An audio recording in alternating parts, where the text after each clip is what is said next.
Hello అండి, అందరికీ నమస్కారం. మీ ఇంట్లో శివలింగం ఉందా? అయితే ఖచ్చితంగా ఈ నియమాలు పాటించాలి, లేదంటే శివునికి ఆగ్రహం వస్తుంది. అభిషేకం ఏ సమయంలో చేస్తే మంచి ఫలితాలు ఉంటాయి, అలాగే శివలింగాన్ని కొన్ని అస్సలు సమర్పించకూడదు. అవేంటో ఇప్పుడు మనం ఈ వీడియోలో తెలుసుకుందాం. ఈ వీడియో స్కిప్ చేయకుండా చూడండి, అప్పుడే మీకు కంప్లీట్గా ఇన్ఫర్మేషన్ అర్థమవుతుంది. ఫస్ట్, ఇంట్లో శివలింగం ఉంటే ఎలాంటి నియమాలు పాటించాలో ఇప్పుడు మనం చూద్దాం. శివలింగాన్ని ఈశాన్య దిక్కులోనే ఉంచాలి. అంటే మీ పూజ గది ఈశాన్య దిక్కులోనే ఉంటుంది కదా, ఆ పూజ గదిలోనే మీకు శివలింగం అనేది పెట్టుకోవాలి.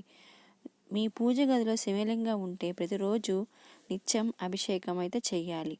ఒకటి కంటే ఎక్కువ శివలింగాలు మీ పూజ గదిలో అస్సలు ఉండకూడదు. వేలు సైజు ఉన్న శివలింగాన్ని ఇంట్లో మన పూజ గదిలో పెట్టుకోవాలి. మీ ఇంట్లో ఎప్పుడూ కూడా విరిగిపోయిన శివలింగాలు అసలు పెట్టకూడదు. విరిగిపోయిన శివలింగాలు ఉంటే ఏమి చెయ్యాలి అనే డౌట్ ఉంటుంది. అది ఏమి చెయ్యాలో ఇప్పుడు మనం తెలుసుకుందాం. మీ విరిగిపోయిన శివలింగాలు మీ ఇంట్లో ఉంటే కనుక ముందుగా ఆ శివలింగానికి పూజ చేసి తర్వాత పారే నదిలో దాన్ని వదిలేయాలి. శివలింగానికి వాస్తు అనేది ఉంటుంది.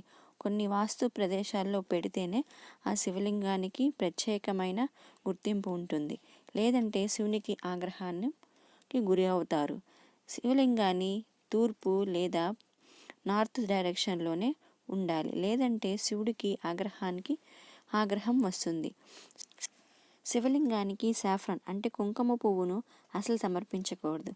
శివ పురాణాన్ని బట్టి శివునికి కేతకి పుష్పాలు అసలు సమర్పించకూడదు.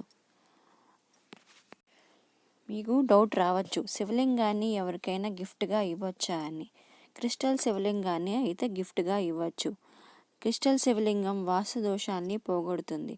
శివలింగం మీద నీరు, పాలు పోయటం ద్వారా ఎక్కువసేపు శివలింగం తడిగా ఉంటుంది కాబట్టి ఇంట్లో మనకి పాజిటివ్ ఎనర్జీ అనేది వస్తుంది, నెగిటివ్ ఎనర్జీ దూరం అవుతుంది. రెడ్ మందార పువ్వులు శివలింగానికి సమర్పిస్తే మన ఇంట్లో నెగిటివ్ ఎనర్జీ అనేది తొలగిపోతుంది, పాజిటివ్ ఎనర్జీ అనేది వస్తుంది. శివలింగానికి ఎప్పుడు తులసి ఆకులను సమర్పించకూడదు, కేతకి పువ్వులు కూడా సమర్పించకూడదు. అలాగే నువ్వుల నూనెలు, పసుపు, సాఫ్రాన్ అంటే కుంకుమ పువ్వు, బ్రోకెన్ రైస్ అంటే విరిగిపోయిన బియ్యం, ఇవన్నీ శివలింగానికి సమర్పించకూడదు. ఇలా సమర్పిస్తే శివునికి ఆగ్రహం వచ్చి శివుని ఆగ్రహానికి మీరు గురి అయ్యే అవకాశం ఉంటుంది. శివలింగానికి పంచామృత స్నానం అనేది చేపిస్తారు. విష్ణుమూర్తి స్తోత్రప్రియుడు, అలాగే శివుడు అభిషేక ప్రియుడు. కేవలం మనం రోజు జల అభిషేకం చేస్తేనే శివుని వల్ల ఎన్నో ప్రయోజనాలు ఉంటాయి. శివుని అనుగ్రహం చాలా ఎక్కువ ఉంటుంది. అలాగే పంచామృత స్నానం చేపిస్తే ఇంకెంత పుణ్యఫలం లభిస్తుందో కదా. పంచామృత స్నానంలో ఏ పదార్థాలు ఉపయోగిస్తారో ఇప్పుడు మనం చూద్దాం. పంచామృత స్నానంలో అంటే 5 పదార్థాలను ఉపయోగిస్తారు. అందులో ఆవు పాలు, ఆవు పెరుగు, ఆవు నెయ్యి, తేనె, చెరుకు రసం, వీటిని పంచామృత స్నానం అని అంటారు.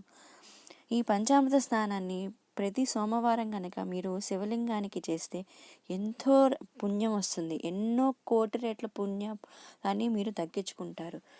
అలాగే ఎన్నో జన్మల పాపాలు కూడా తొలగిపోతాయి. ఇక పంచామృత స్నానంలో పదార్థాలను విడివిడిగా మీరు శివలింగానికి అభిషేకం చెయ్యాలా లేదా అన్నీ కలిపి అభిషేకం చెయ్యాలా అనే డౌట్ ఉంటుంది.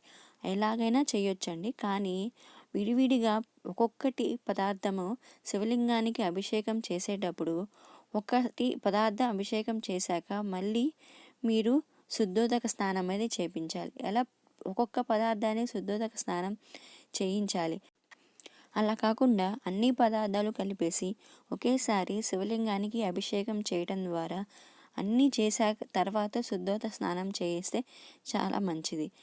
గుళ్ళో మీరు అబ్జర్వ్ చేసే ఉంటారో లేదో, మనం తీసుకున్న పదార్థాలన్నీ కలిపేసి వాళ్ళు అభిషేకం చేస్తారు. ఇలా పంచామృతాలతో స్నానం చేయిస్తే మోక్షం వస్తుందని పెద్దలు చెప్తూ ఉంటారు. ఇక శివలింగానికి అభిషేకం ఏ సమయంలో చెయ్యాలి అనేది ఇప్పుడు మనం తెలుసుకుందాం. గుడిలో మీరు అబ్జర్వ్ చేసే ఉంటారు, శివలింగానికి ఎప్పుడూ దారలాగా నీరు పడుతూనే ఉంటుంది. అంటే శివలింగాన్ని ఎప్పుడు తడిగానే ఉంచాలి. అప్పుడే ఇంట్లో అనేది పాజిటివ్ ఎనర్జీ ఉంటుంది, నెగిటివ్ ఎనర్జీ అనేది తొలగిపోతుంది.